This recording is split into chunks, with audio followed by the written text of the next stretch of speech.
I am the Tofu Golem. Please enjoy the video. You start by launching Autocad with the drawing open and confirming which text style controls the labels. Type style at the command prompt or go to Annotate text style to open the manager. Once there, select the text style you intend to change so you don't modify unintended text.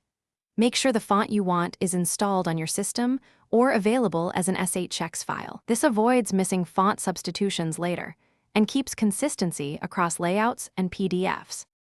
Next, change the font and related parameters for the selected style. Pick a true type or SHX font in font name, set text height if not using annotative text, and tweak width factor and oblique angle for visual balance.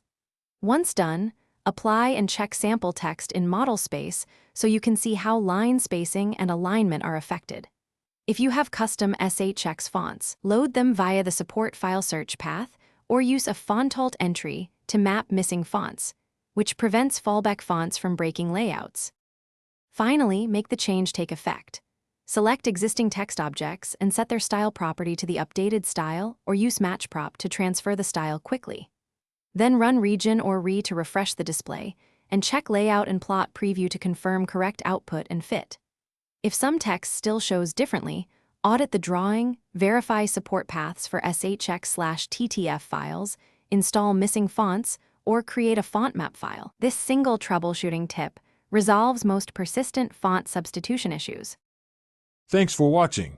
Consider subscribing if we helped you today.